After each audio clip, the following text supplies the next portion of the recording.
Jamen, jeg tog årets første konkurrence. Desværre så var det en ret kort entré for mig.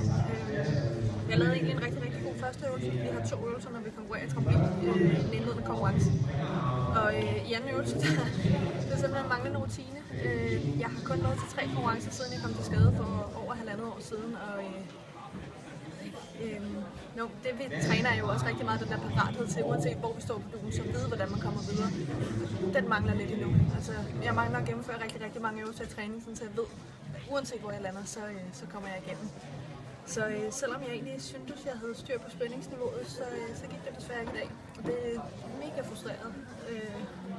frustrerende hedder det, og det er sådan lidt flad fornemmelse, fordi jeg tror, jeg havde sat mig selv meget op til, at jeg skulle vise, at selvfølgelig er jeg på vej tilbage.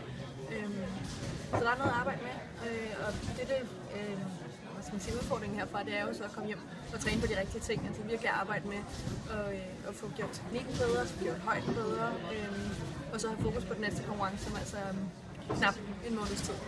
Så det er status herfra, sådan er det jo.